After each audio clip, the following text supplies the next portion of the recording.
nós estamos aqui hoje para celebrar o Dia do Voluntário, daquele que percebeu que acima de todas as causas, por mais nobres que possam existir neste planeta, nós fazemos parte daqueles que foram chamados para fazer parte da família de Deus. E como parte da família de Deus, como filhos de Deus, fomos chamados a entrar no reino de Deus. Fomos chamados a usufruir do reino de Deus, mas fomos chamados também a implantar este reino. E como implantadores deste reino, nós não fazemos parte apenas de uma causa que tem valor aqui nessa terra. Tantas causas são tão importantes, mas nós estamos falando aqui de uma causa que tem valor eterno. Nós, na semana passada, tivemos uma palavra que nós fomos desafiados a andar, a viver na dimensão, na perspectiva da eternidade. Nós paramos para pensar, a nossa vida aqui nessa terra é tão curta, mas Jesus nos salvou. Jesus estendeu o seu braço salvador, nos tirou do império das trevas, nos trouxe para o reino do seu Filho amado, em que nós temos a redenção, ou seja, a Bíblia diz, dos pecados, o perdão. E agora nós somos alistados, somos chamados a fazer parte da família de Deus, fazer parte daqueles que se entregam totalmente ao Senhor. E agora vão levar adiante uma causa que é eterna, que é a causa do reino de Deus. E tudo aquilo que envolve, tanto na área familiar, lá na tua casa, a implantação do reino de Deus. Ao teu redor, no teu trabalho, você é chamado para implantar o reino de Deus. Você é chamado para implantar o reino de Deus andando na rua, descansando, se divertindo, trabalhando, estudando, fazendo o que você quer que esteja fazendo. Implante o reino de Deus. Mas nessa noite nós vamos celebrar também o fato de nós como família e igreja, como esta família para pertencer, podemos nos engajar nesta que é a causa mais importante de todas, que é o reino de Deus sendo implantado nessa terra. Por que eu digo que essa causa é a mais importante de todas? Porque ela é a única causa que tem valor eterno. A igreja de Jesus, espalhada pelo tempo e pela história, espalhada por todas as nações da terra, é a única que além de fazer e se envolver naquilo que é muito importante, nas causas sociais, ambientais, políticas, econômicas, seja o que for, é aquela que prega, é aquela que fala, é aquela que defende aquilo que é eterno, que é um relacionamento com Deus. Aquilo que não vai durar apenas 80, 90, 100 anos nessa terra, por mais que nós queiramos viver. É aquilo que tem valor eterno, que transforma a eternidade de pessoas, que tem transformado milhares, milhões de pessoas no decorrer da história, de simplesmente criaturas errantes nesse mundo, para filhos de Deus, amados por Ele, aceitos, recebidos, e que fazem parte do reino eterno do Senhor. Eu e você, por meio de Jesus, temos acesso a Deus, a uma eternidade com o Senhor, e somos chamados a servi-lo. Por que nós obedecemos a Deus? Obedecemos porque nós entendemos aquilo que Ele fez por nós. Jesus fala a respeito de servir aqui em Marcos capítulo 10, versículo 42, e diz assim, depois de dizer que nas nações da terra, depois de dizer que no sistema do mundo a coisa funciona assim, o maior domina sobre o menor e oprime o menor e pisa nele e faz dele o que quiser. Jesus diz como deve ser em nosso coração e nas nossas ações no reino de Deus. Ele diz, não será assim entre vocês. Ao contrário, quem quiser tornar-se importante entre vocês, deverá ser o quê? Servo. Aquele que quiser ser importante entre vocês, deverá ser servo. Somos chamados a ser servos. Por quê? Porque aquele que é Senhor é dono. Parece que Senhor e servo são palavras contrárias. Parece que Senhor está numa posição e servo está na outra. E de fato isso acontece. Mas aquele que é Senhor dos céus e da terra, aquele que criou todas as coisas, a Bíblia diz que esvaziou-se. A Bíblia diz que Ele não levou em conta o fato de ser Deus, mas esvaziou-se e veio até aqui. E se identificou conosco, e mais do que se identificar conosco, Jesus serviu. E deu a nós o exemplo e disse, no reino de Deus, o reino de Deus é um reino muitas vezes de cabeça para baixo. Entre o maior e aquele que é menor. onde aquele que quer ser mais importante deve ser aquele que serve, onde aquele que quiser ganhar a sua vida vai perder, mas aquele que entregá-la por amor de Cristo vai ganhar. É um reino de cabeça para baixo, é um reino que parece ao contrário. E Jesus disse, quem quiser tornar-se importante entre vocês, deverá ser servo. Deverá ser servo. E o nosso coração deve ser o mesmo que Jesus teve, um coração de servo, que não levou em conta os seus direitos, que não levou em conta aquilo que ele era, aquilo que ele podia, mas se esvaziou e veio aqui, se identificou conosco para servir uns aos outros. E eu quero falar com você que se identifica com ser filho de Deus, que se identifica como um seguidor de Jesus, para que todos nós, cristãos, todos nós que queremos seguir a Cristo, possamos seguir o seu exemplo e também servir a Deus, servir aos outros. Jesus, quando foi perguntado sobre o que era mais importante, disse, o mais importante é que nós possamos amar a Deus. De que maneira? De toda a nossa alma, com todo o nosso coração, com todas as nossas forças. Poderíamos continuar com toda a nossa energia, com todo o tempo que disponibilizarmos, com toda a garra, com toda a força, com toda a perseverança que nós tivermos, amar a Deus sobre todas as coisas. E Jesus disse, da mesma forma, ame o seu próximo como a ti mesmo. E depois Jesus disse, um novo mandamento eu dou para vocês, amem uns aos outros assim como eu vos amei. Como Jesus nos amou? Com força, com intensidade e servindo. Jesus é o exemplo de Senhor que se fez servo, aquele que serviu com a sua vida, aquele que serviu com a sua morte, aquele que serviu com a sua ressurreição e aquele que continua servindo até hoje, porque Jesus disse, quando eu for, eu enviarei a vocês o Consolador, o Espírito da verdade, e Ele vai estar com vocês. Ele vai estar com vocês. É aquele que caminha conosco, é aquele que continua ministrando, ou seja, servindo, orientando, direcionando os nossos corações. Por isso nós somos chamados a servir. Olha o que a Bíblia diz, lá em 1 Pedro 4,10. Lá atrás você vai encontrar no final, você vai poder dar uma olhada num mural em que esse versículo está colocado, e algumas fotos, dentre tantas coisas que acontecem. Uma que a gente não tem tirado tanta foto, a gente tem que tirar mais foto, né? A gente foi olhar, foi até um tanto quanto difícil encontrar fotos de cada coisa que acontece na igreja, de tanta coisa que acontece e de quanto a gente está preocupado em fazer e pouco preocupado às vezes em tirar foto. Mas algumas representações de pessoas que têm vivido isso. 1 Pedro 4,10 diz, cada um. Por que eu quero dizer cada um? Porque eu sou um e você é outro, né? Cada um de nós. Não é alguns, não é aqueles.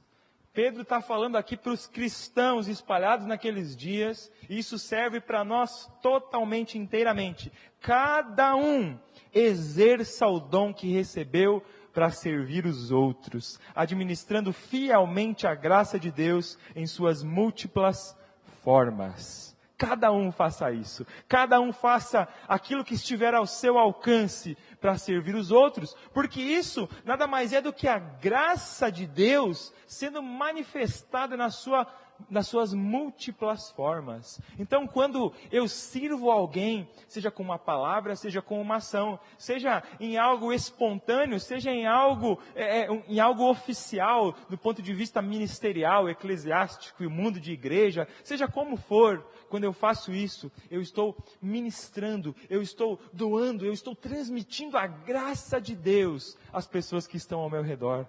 Eu fiquei pensando a esse respeito e eu me senti extremamente honrado por ser filho de Deus e por poder ao meu redor, com as pessoas ao meu redor, com cada coisa que eu fizer, servir e ministrar da graça de Deus uns aos outros. A graça do Senhor se manifesta de uma maneira multiforme, em múltiplas formas, com diferentes dons, diferentes pessoas, fazendo coisas diferentes, tendo ideias diferentes, movendo-se de maneira diferente. Alguns aparecendo de um jeito, outros não aparecendo nada, mas manifestando a graça de Deus, àqueles que estão ao nosso redor. E nós somos chamados a fazer isso. Porque serviço, porque ser voluntário, tem tudo a ver com nós entendermos o conceito bíblico de mordomia. E mordomia, a gente não está falando de mordomia, né? De ficar de boa, né? A gente vê isso no português, parece que é ficar de boa. Nossa, que mordomia. Não está falando disso. Quando a gente fala de mordomia, vem de mordomo, de administrador. E a Bíblia diz que nós somos administradores da graça de Deus. Nós somos administradores daquilo que o Senhor coloca nas nossas mãos. Deus te deu 24 horas todos os dias. Para mim, para você e para todas as pessoas que existem. Nós somos administradores do nosso tempo. Você tem dons que ninguém tem. Você tem um conjunto de dons, de habilidades, de vontades que ninguém tem. Você é literalmente único, literalmente especial para Deus e para as pessoas ao teu redor. Então, com a tua vida, com os teus dons, com as tuas habilidades, você vai servir ao Senhor como um mordomo. Servir a Deus é entender que Ele veio nos servir. Algumas pessoas podem se perguntar: por que nós servimos? Por que nós somos voluntários na causa de Deus? Por que nós dedicamos a nossa vida a essa causa? Esses dias, me chamou bastante a atenção quando uma pessoa disse para mim: olha, parece que você podia estar fazendo tanta coisa diferente que você podia ter escolhido para fazer. Por que você faz isso? Por que você faz isso? Isso talvez seja uma pergunta que ronde muito a tua própria vida, você se pergunte, ou os outros te perguntem: por que você faz isso? Por que você serve dessa maneira na igreja? Por que você se dedica tanto a esta causa? Eu quero dizer para você que eu cresci em um mundo em que ao meu redor os meus pais, os meus avós, os meus tios, a minha família, os meus conhecidos, todos aqueles que eu tinha de referência de adulto, serviam a Deus na igreja, serviam a Deus. O meu pai, desde sempre, estava lá, o que precisasse fazer, até hoje está lá envolvido na gastronomia, lá na igreja de Matelândia, sempre foi muito ativo em todas as coisas, ele ia bem cedo para a igreja, e eu lembro, como se fosse hoje, assim, algumas finais de campeonato do Corinthians, pensa, né? Ninguém é perfeito, né? Eu e meu pai somos corintianos. E a gente, em algumas finais de campeonato, assim, que ele vinha correndo assim, olhava um pouquinho, voltava, se arrumava um pouquinho. E aí, eu lembro uma vez que foi para os pênaltis. E meu pai tinha que escolher. Ele estava na recepção, ele arrumava as cadeiras, ele fazia várias coisas na igreja. Ele falou: filho, não vai dar. Vou para a igreja. E eu lembro que ele foi, eu fiquei lá assistindo e tal, não tinha celular para olhar, e depois que ele foi descobrir o resultado do jogo, e isso até hoje me chama muito atenção, porque meu pai sempre trabalhou muito fora, sempre fez muitas coisas, mas na hora de escolher aquilo que tem valor eterno, ele escolhia sempre pestanejar. A minha mãe e meu pai sempre saíam às noites para passar estudos bíblicos. A minha casa estava sempre cheia de tecidos, de coisas que se fazia de decoração para as crianças, de material infantil, de historinha. Até hoje, a casa da minha mãe é lotada disso. Então eu cresci nesse meio e para mim era algo muito normal. Mas aí eu fui crescendo e aí eu comecei a me perguntar. Eu sempre me perguntei demais: por que eles fazem isso? Por que fazer isso? E eu fui colocado desde muito cedo para servir também. Olha, vamos lá, tem isso para fazer, então vamos fazer. Ajudar a carregar a cadeira, então vamos lá. Ajudar a fazer isso, vamos lá, vamos fazer. Organizar o som lá em tal lugar, eu sempre tive muito interesse nessas coisas, então vamos fazer. Mas aí eu comecei a me perguntar no início da adolescência: por quê? Por que nós fazemos isso? Por que eles fazem isso? Qual a lógica disso? Por quê? E isso só pode ser respondido de dentro para fora. Só pode ser respondido de dentro para fora. E quando eu entendi, quando eu percebi, quando eu me dei conta daquilo que Jesus tinha feito por mim, de fato, de verdade, que Ele não era o meu Deus porque os meus pais seguiam a Deus, então Ele era o meu Deus. Mas é que Ele era o meu Deus porque Ele se importava comigo, porque Jesus veio até aqui pensando individualmente, sim, em mim, já que Deus é onipotente, onipresente, estava em Cristo, me escolheu desde antes da fundação do mundo, e eu percebi o quanto Ele me amou, e eu percebi o quanto Ele se entregou por mim, então eu tive uma resposta para dar: eu faço isso por Jesus. Por Jesus. E eu quero fazer isso todos os meus dias. Porque a minha vida não tem sentido nenhum se eu não servir aquele que me serviu com tudo aquilo que ele tinha, com tudo aquilo que ele era. A minha vida não tem sentido nenhum se eu viver aqui apenas respirando, apenas bebendo, comendo, me divertindo, por mais coisas boas que eu possa fazer. A minha vida não tem sentido nenhum se eu não viver para aquele que me escolheu. E isso não tem a ver com trabalho. Não tem a ver com trabalho. Isso não tem a ver com ministério pastoral. Isso tem a ver com vida. Isso tem a ver com dedicar a nossa causa, dedicar a nossa existência àquele que nos tirou das trevas e nos trouxe para o reino do seu Filho amado. Isso não tem a ver com trabalhar integralmente na obra. Isso não tem a ver. Se Deus te chamou para isso, glória a Deus. Venha, se envolva, faça. Se Deus te chamou para isso, é isso que vai acontecer em nome de Jesus. Em nome de Jesus. Mas acima disso, muito antes disso, muito mais profundo do que isso, Deus te chamou para servir. Você não existe aqui só para consumir recursos deste planeta, você existe para devolver algo a esse planeta, você existe para o louvor da glória de Deus. Você existe porque o Senhor te escolheu para servir a Ele.